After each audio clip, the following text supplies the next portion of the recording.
Hey guys, Tyler here, back again to talk more about growing in intimacy with Jesus. How can we grow closer to the Lord, and what is keeping us from living in that place? Today, I want to talk uh, about distraction.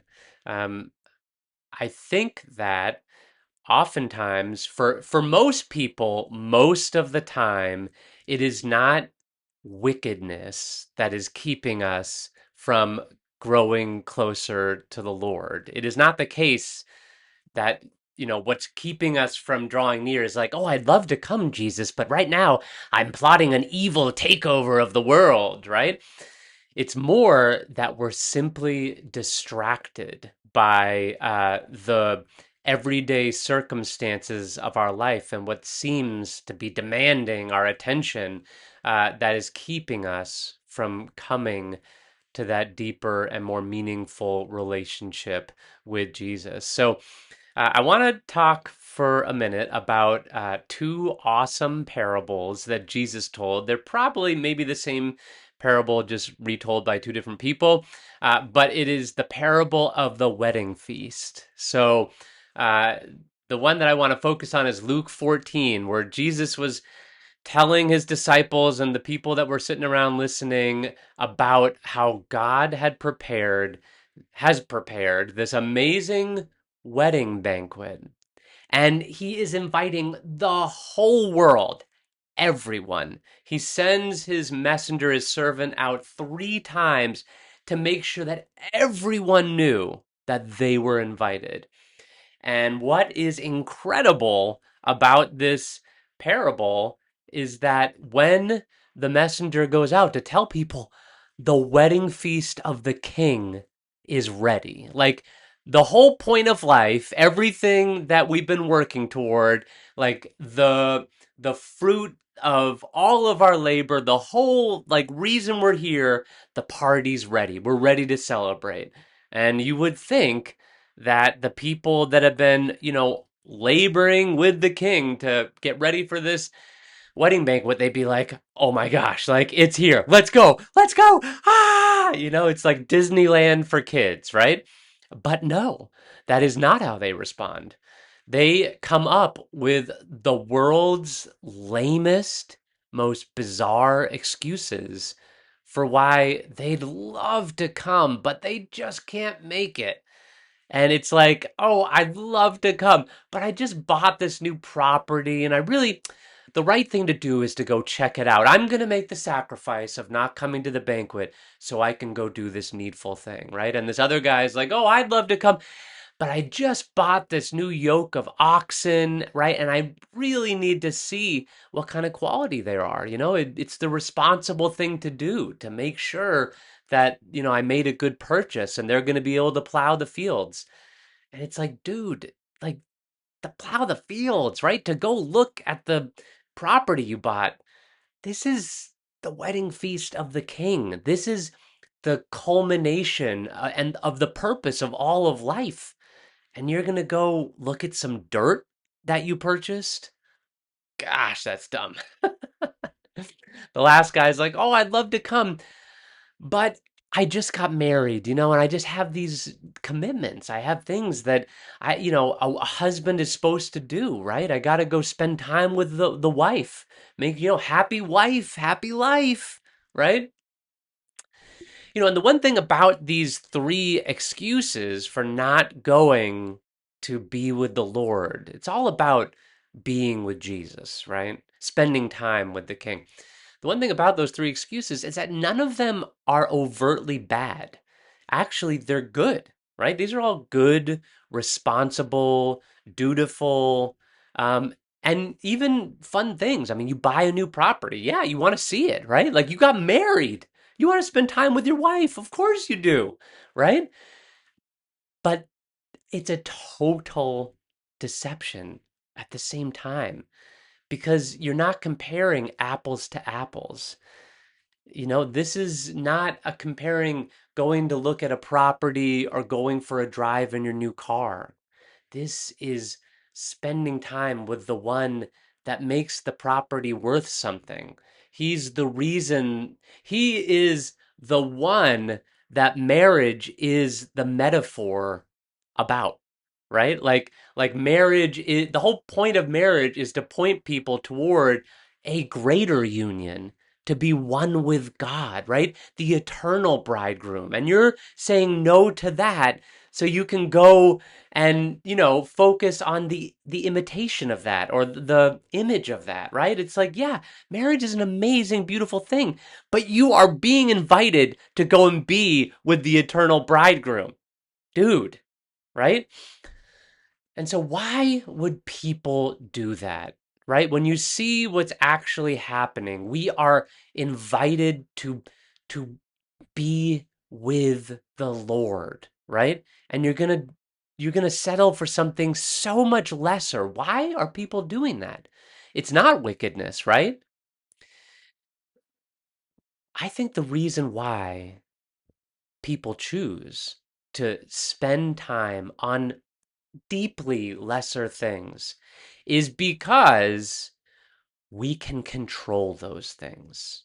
We can wrap our mind around a piece of property. I know what I can do with a piece of property. I've been given the tools, I have the resources, I can wrap my mind around it, and I can control it.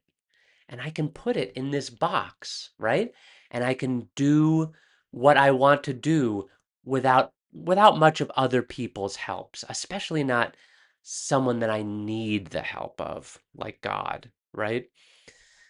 And so I think the reason why people are choosing lesser things in the parable is because they are things that they can control. I'm repeating myself, and I don't need God, at least not overtly. They don't need to ask him because he's already given them the tools they need to do those things, right? And that is a sad thing because of what they're missing out on. Now, who is it that does come into the wedding banquet in the parable? In the parable, what they say is it's the lepers, it's the sick, it's the homeless, it's the needy, it's the broken, right? What does that amount to? Is it actually like you have to have leprosy to come into the kingdom of God? I hope not. No, it is those who, it's the beginning of the Beatitudes. Blessed are those who are poor in spirit, for theirs is the kingdom of heaven, right? Who are the poor in spirit? It's those who know their need. They recognize, "Ah, I've got to have God in my life. If I don't have God, I'm going to die of leprosy," right? And sometimes, unfortunately, it's those that have to go to God that end up going to God. But the crazy part is that even though they go to God in order to satisfy this desperate need they have, they're the ones that realize, oh my goodness, I'm getting more out of this than just, having the thing healed that I needed healed, or I had the need of some money and I got it, right? Like God provided. But they get so much more. They get Jesus. They get the eternal satisfaction of having the one that their soul is longing for, that they were created to commune with, right? And so those who realize they need him get him, and those that think they don't really need it, it would just be nice to have it, they don't get it, right? Ooh, that is sad. But here, guys, is the point of my bringing this story up, right? We are in that parable right now at this moment. We are the people that the parable was told about. The wedding banquet is prepared for the future when we die. No, that is the deception. That's one of the greatest, most deceiving parts of the fall. Our own leaving, when we left the Lord, we deceived ourselves into thinking, oh, I'll go to, someday I'll go to heaven. Right now, I have this stuff I'm under the gun. There's so much pressure on me. I have to deal with it. It'd be irresponsible to not deal with these other things, the needful things, the pressing matters of my life. I have to focus on them. I can't focus on being with Jesus, spending time with him. These other things are just, I'll do that, on that day when I go to be with him, right? The wedding banquet, that if that were true, that was reality, then the wedding banquet wouldn't be ready yet, right? It would be a future thing. And right now we've got to get the banquet ready. We've got to do the things that are necessary in order so that someday we can celebrate with the Lord. That is not reality. That's not the reality you and I are in. The reality we are in is that the wedding banquet is prepared. The time has come. The, the door is open, and we are invited to come in. We're invited now to come and be with the Lord. Do you see? We are in that parable. We are being invited right now to come and be with the Lord. And it is not, it's generally not like, oh, I'm sorry, I'd love to come, but I'm planning to murder this guy that I really hate. And I'm too busy plotting his demise to come and be with Jesus. And I know you're not into murder. You're not into, I don't know, rape and pillaging communities, and so I just, I'll come later. It's not like that. What it's like is I would love to come, but I'm just too busy today. I'm planning for this event. I have like this deadline at work. Whatever it is, it's like I'm too busy to come and see. We think it's like go to heaven, like die and live in like our bodies are dead and our spirits are in heaven. That's not the invitation that's being made. The invitation is that Jesus is here right now in our midst. The Lord is among us by his Spirit. His Spirit is here, and we are invited right now to come and be with him. We can be seated at that table. Yes, we are still in physical bodies. Yes, we are living a life where there are things that we have to do. I'm not denying that. Like we have a life we have to live. There are people that are depending on us, right? And I got a wife and 5 kids, right? And I've got stuff I've got to do today. But the doors are open for me to come and live with Jesus. I can commune with him right now. And yes, I can do that while I'm going about the I'm doing the daily tasks that I have to do in order to live this life and for everyone to get fed and for a roof to be over our head. It's all got to happen. But what am I prioritizing? I have been invited to be with the King. Am I going to receive that invitation? It is, guys, primarily distraction, lesser things that we are submitting to and giving ourselves to and turning our focus and our attention to. That is what is keeping us from the deeper life with the Lord. Why are we doing that? Why are we submitting to those lesser things? I want to submit to you that the real motivation we have in doing that, if we are doing that, is because we can be in control of those things. We can be comfortable with that life. We don't have to surrender control and the outcome of how things turn out by turning our lives over to the one who is here and is alive and has an opinion about how we live our lives.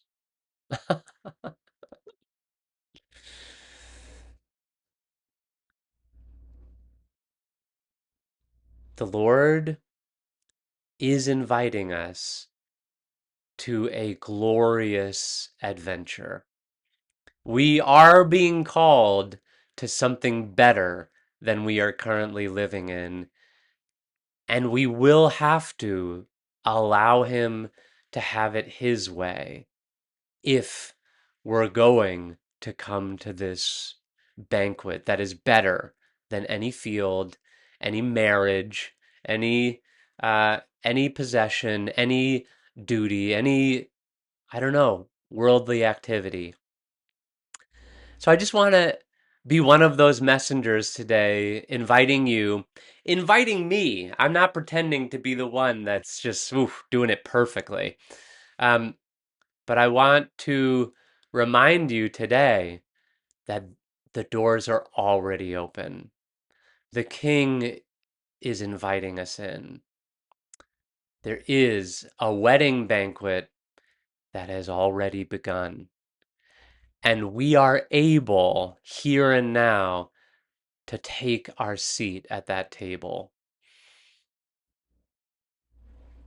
and surrendering to that life where the Lord is in control of how things go, entering into that glorious adventure with the King doesn't mean that we will not be doing doesn't mean the things that do need to get done won't get done.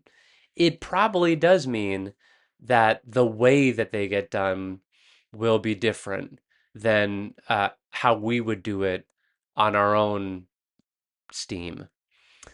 Uh, but guys, let's take a moment now and let's sit with the Lord. Let's open our hearts up to the reality that He's already here. He's already uh, prepared everything that was left to be done. The doors are open. His sacrifice on the cross has made the way for us to be able to come.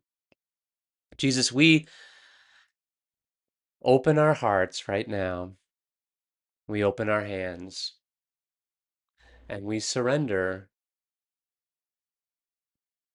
to the way that your spirit would lead us, to how you would have us lead this day, live this day.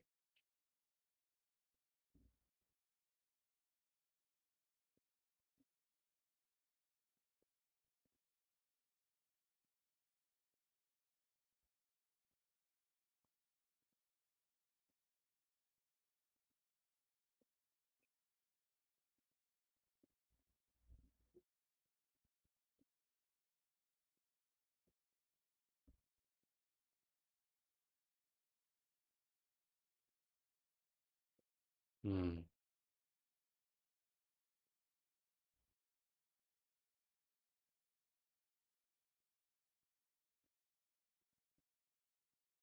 mm.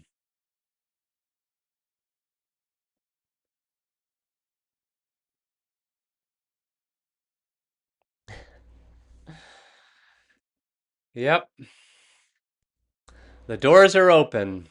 The Lord welcomes us in. And I just encourage you today to face the reality, confront the reality that um, that all we need to do is to open our hearts and surrender to what He has for us, um, because now is the time and today is the day, and He is so open to us. There's nothing that can stop a willing person from uh, coming to be with Jesus. Guys, if you have questions or thoughts that you'd like to share, if you have things that you are wanting to have answers to that I'm not talking about in the videos, email me. I love praying about things and trying to help people find answers to questions they have about spiritual questions. You can email me at fatheringwiththefather@gmail.com.